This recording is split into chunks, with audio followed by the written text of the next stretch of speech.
관야심경 해설 두 번째입니다. 만사를 인연에 따르고 억지로 구하지 말라. 인연을 따라 생겨나고 인연을 따라 사라지는 것이니 자연의 법칙을 따라야지 억지로 구해서는 안 된다. 지혜로운 생활 방식은 모든 일을 인연에 따른다.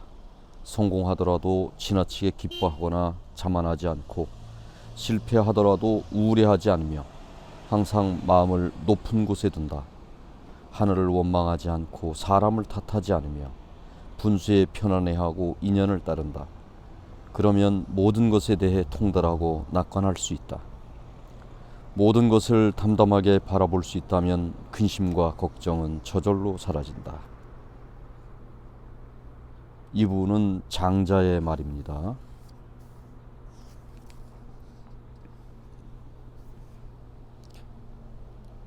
욕심은 경계하기보다 다스려야 한다.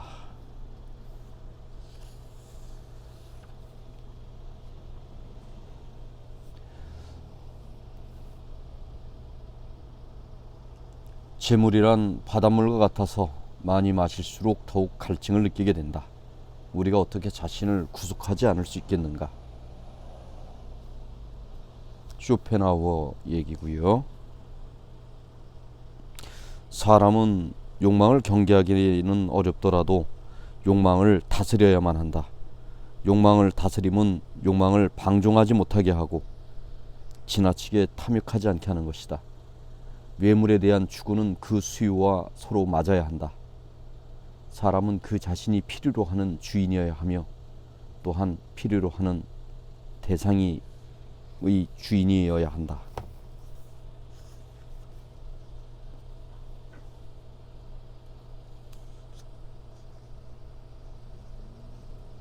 명성을 쫓으면은 이성을 지켜라. 사람이 이성적 지혜를 넘어 지나치게 명성을 추구한다면 자기 자신을 잃어버리게 된다.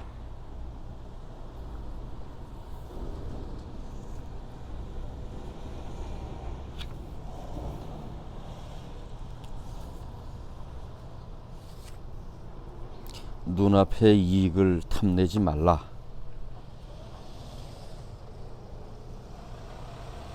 사람은 재물 때문에 죽고 새는 모의 때문에 죽는다는 속담이 있다. 이익과 손해의 관계는 이처럼 서로 가까운 것이다. 작은 이익을 탐내 큰 손해를 부른다는 사실을 결코 잊어서는 안 된다. 이익 앞에서는 탐욕을 참아야만 한다. 양으로 호랑이를 유인하면 호랑이는 양을 탐내 함정에 빠지고 미끼로 물고기를 유인하면 물고기는 미끼를 탐내 목숨을 잃게 된다. 작은 이익에 탐닉해 큰 화를 잊어버리는 것이니 이는 참고 피해야 한다.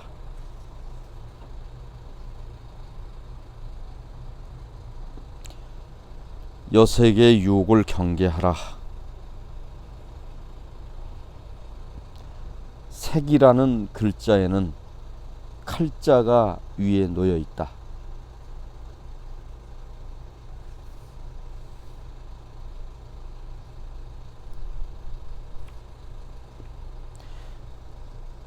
공자는 이렇게 말했다. 군자에게는 세 가지 조심해야 할 것이 있다. 젊어서는 혈기가 아직 완성되지 않았기에 색을 조심하고 나이가 들면 혈기가 강건함으로 다툼을 조심해야 하며 늙어서는 혈기가 쇠퇴하니까 만년의 절개를 조심하라. 색을 경계하면 장수할 수 있고 다툼을 경계하면 화를 피할 수 있으며 덕을 경계하면 명성을 온전히 보존할 수 있다. 감정에 사로잡히지 마라.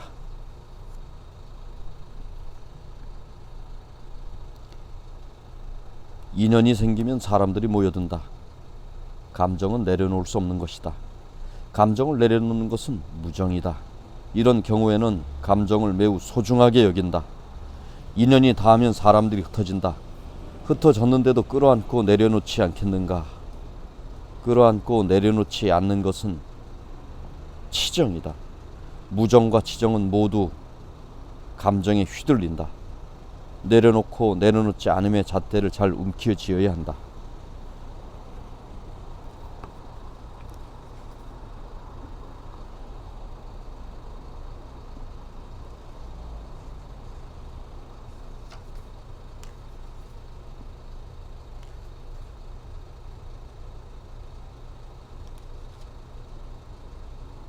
사업에 있어서 개인의 성공은 단순한 능력의 행위가 아니며 심리적 행위가 보다 중요하다.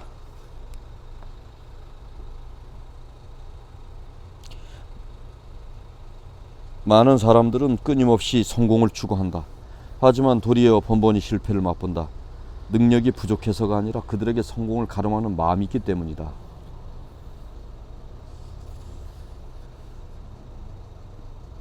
세상에는 무수한 올가미가 있으나 가장 뚫고 나가기 어려운 것은 마음의 올가미이다.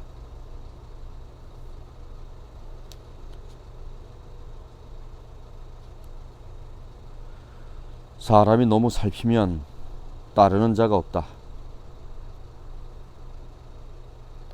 물이 너무 맑으면 물고기가 없고 사람이 너무 살피면 따르는 자가 없다고 했다.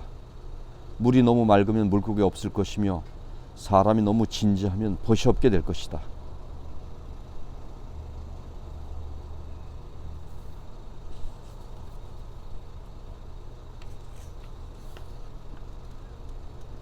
올바른 태도로 비방에 대응하라.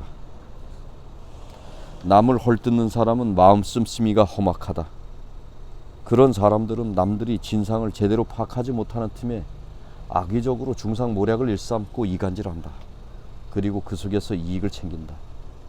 그러므로 남이 헐뜯는 말은 신중하게 들어라. 비방을 당하면 꼬치꼬치 따지지 말아라.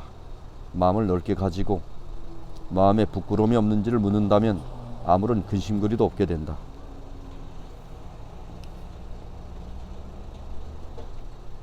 의도적인 공격에 대해서는 상대하지 말고 내버려두면 저절로 부서진다.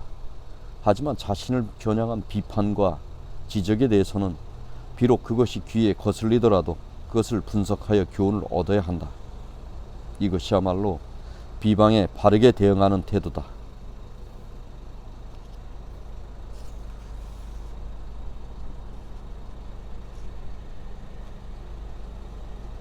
좋은 말 한마디가 엄동설안을 따뜻하게 만들고 나쁜 말 한마디가 춘삼월의 매서운 추위처럼 사람을 해친다. 총명함을 어리숙함 속에 감춰라.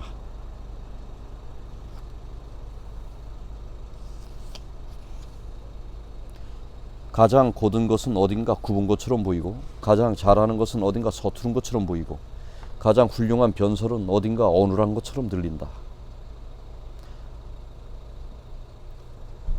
좁은 오솔길에서는 한 발 멈춰서 남을 지나가게 하고 맛있는 음식은 조금 덜어서 남에게 맛보여라. 이는 세상을 살아가는 가장 편안하고 즐거운 방법 가운데 하나이다.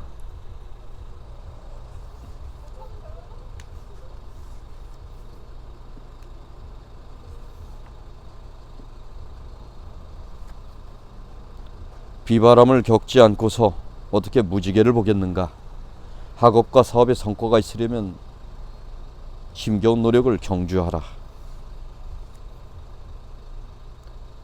안일함을 이겨내야만 원대한 일을 이룰 수 있다. 편안함을 탐내는 마음이 있기 때문에 갖가지 좋지 않은 결과가 생겨난다. 편안함을 탐내면 큰 뜻이 없어지고 고달프고 힘든 생활을 두려워한다. 좌절하면 이내 의지를 던진다. 그저 편안하고 즐거운 생활에 빠져든다. 강한 의지를 연마하기는 애당초 어려우며 즐거움에 탐닉해 화를 부를 수도 있다.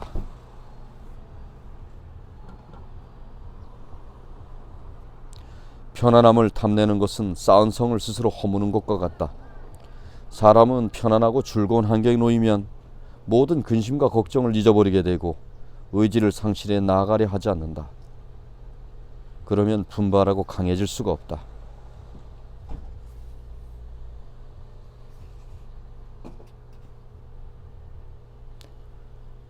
안일함을 극복하려면 시간을 아껴야 한다.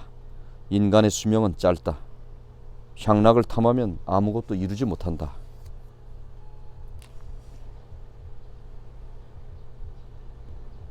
석가모니께서는 착함과 악함, 미혹과 깨달음은 찰나의 마음작용에 있다고 했다. 사람의 언행 하나하나는 순간의 마음에 결정되고 통제된다.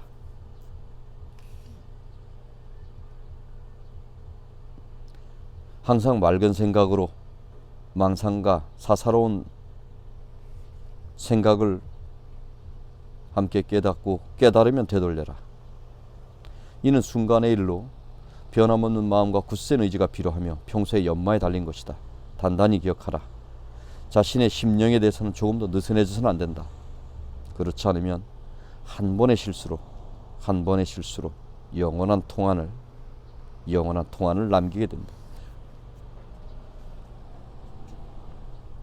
탐욕스러운 마음을 버려라.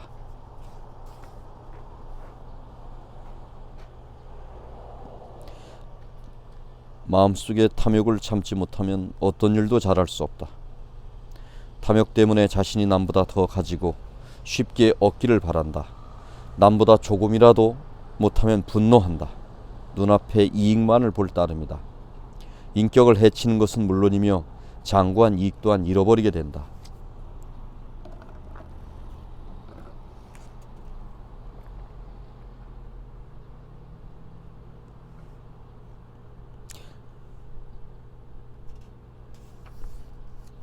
분노의 감정은 즉시 없애라. 옛사람은 세상에는 본래 아무 일도 없거늘 못난 사람은 스스로 근심한다고 했다. 남들이 내게 화를 돋을 수는 없다. 화를 낸 근원은 자신에게 있다. 화를 내는 근원은 자신에게 있다. 무엇 때문에 화를 내려고 하는가? 화를 낸다고 하는 것은 남의 잘못을 가져다가 자신을 징벌하는 것이다.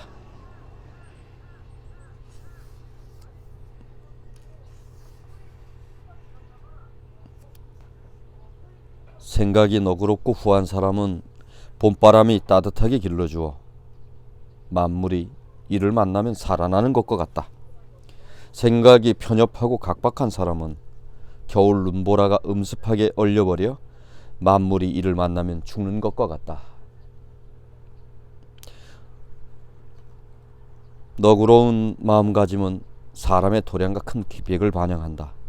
그리하여 마치 봄바람이 만물을 따뜻하게 길러주는 것과 같고, 시기하고 각박한 마음가짐은 도량이 좁음을 드러내는 것으로 차가운 눈보라가 날리고 흙탕비가 내려 만물이 영락하게 만드는 것과 같다.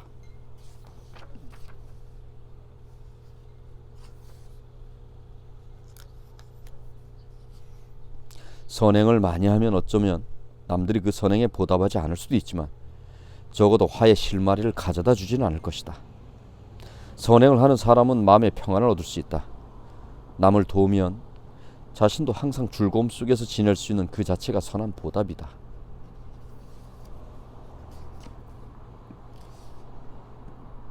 자신의 잘못을 바로잡음에 용감하라. 사람이 잘못을 저지른 뒤에 얼른 깨우치고 잘못을 고친다면 그런 사람은 인생에서 찬란한 미래를 맞이할 수 있다.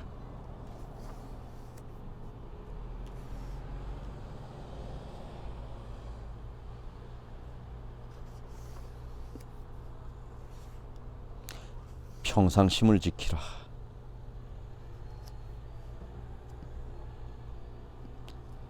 평상심은 조바심과 조급함을 펼쳐버리는 여유로운 마음이다.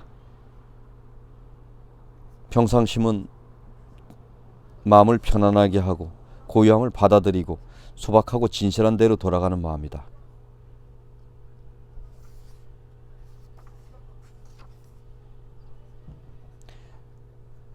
만약 마음이 외재적 환경의 변화만을 따라 바뀐다면 이는 마음이 환경에 따라 변한다는 것이다. 그렇다면 마음은 흔들리는 곳에 놓이게 마음은 어지러움을 피하기 어려우며 몸과 마음은 일체가 되기 어렵다. 그리하여 배가 고파도 밥을 먹을 수 없고 피곤해도 잠을 잘 수 없는 것이다.